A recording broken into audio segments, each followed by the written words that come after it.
Ano ang danger kapag mali ang iyong interpretation of the Bible? In other words, mali ang iyong hermeneutics. Ito lang naman. You will lead the people who are listening to you into distraction. Dadalhin mo sila sa kapahamakan kapag mali ang pag-interpret ng Bible. Napakarami na po ng mga preacher na mali ang interpretasyon sa Bible at sila po ay nagtayo ng mga sarili nilang mga uh, churches or denomination at wag na natin sana nagdagdagan pa yung mga yon, ano. For example nitong maling interpretation. Halimbawa ito, nangusap sa akin ng Diyos at ang sabi dito sa verse na ito ay merong lilitaw na agila doon sa dakong silangan ng at yun ay ako at yun ako. Pakiramdam ko ako yun. At nakapagtayo siya ng malaking church. Nagsimula siya noong 1914 and napalawak niya ito hanggang sa ngayon. At they are now the one of the most powerful denomination sa Pilipinas. So, that's the danger. And we don't want that to happen sa atin. That's why we want na yung ating Bible study or Bible interpretation ay as much as possible as maging accurate, kagaya kung ano ang kalooban ng Diyos para dito sa atin. So Acts 8:30, sabi doon, understandest thou what thou readest? Naintindihan mo ba kung ano yung iyong binabasa? So sana wag lang tayong basa ng basa, at unawain natin ano ba itong ating binabasa. Okay? So meron dito mga simpleng mga tips or mga lesson si Dwight L. Moody upang maunawaan natin yung at least the basic interpretation or studying of the Bible. Number 1, be filled with the Holy Spirit. Of course, ito yung pinaka-basic sa lahat. Una, yung salvation. It is impossible na ikaw hindi ka pa naman na-save or you have not yet been born again, that to understand the Bible, you cannot fully understand the Bible. Pwede mong itong ma-memorize, kagaya ni Soriano, very eloquent, napaka-sharp ng memory sa pag-discuss ng Bible. Okay? But the real salvation ay nagkakamali. So, ganun din. Sa atin, we need to be, number 1, saved, and not only that, be filled with the Holy Spirit. Sa pag-aaral ng salita ng Diyos, ito ay dapat binababad natin yung sarili natin sa pagbabasa. Hindi lamang sa ating isip, kundi sa puso. So, that's number 1, be filled with the Holy Spirit, and because if you are not in line, if you are not in tune, it's impossible na ibigay sa iyo ng Diyos yung meaning nung binabasa mo. Number 2, recognize the Bible is fully true. I-recognize natin na yung Old Testament and also the New Testament is the Word of God. It's fully true. Marami po kasing ganito. Sinasabi nila na yung New Testament lang, yun lang yung salita ng Diyos because nandoon lang si Kristo. And then the Old Testament daw is, outdated na yan. It is law.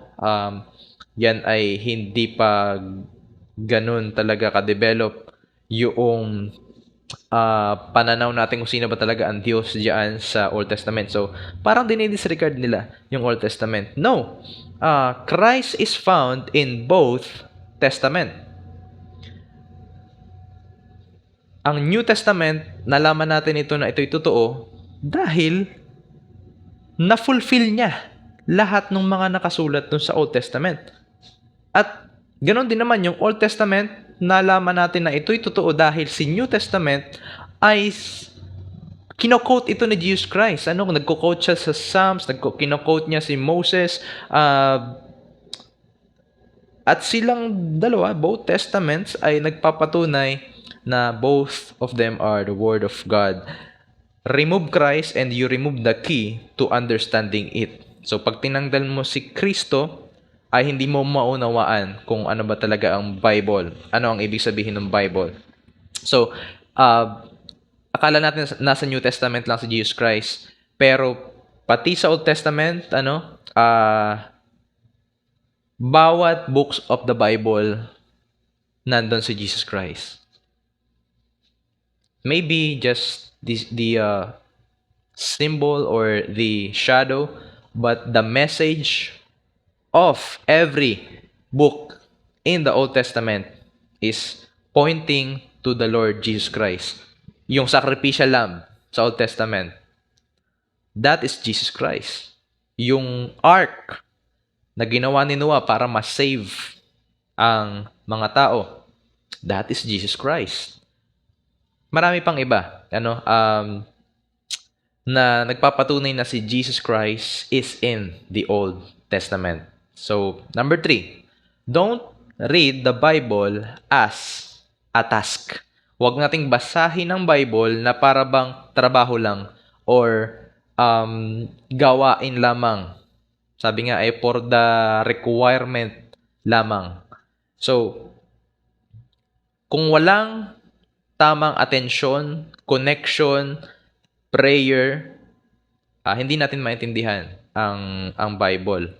It must involve all our affections of our heart. Sabi nga, love the Lord with all thine heart, with all thine might. So it must be out of your passion na you love God, that's why you love His Word. So hindi pwede po na meron tayong yung bias natin ay i-confirm ng Bible. Gusto natin na yung personal natin na paniniwala or doctrine ay ipagpipilitan natin sa Bible at gagamit pa tayo ng mga talata sa Bible para lamang doon sa ating sariling katuruan na naimbento. Always ask the Holy Spirit for understanding. Ang banal na Espiritu, sabi niya sa John, I will send the Holy Spirit who will guide you into all truth. The Holy Spirit is our teacher. Okay?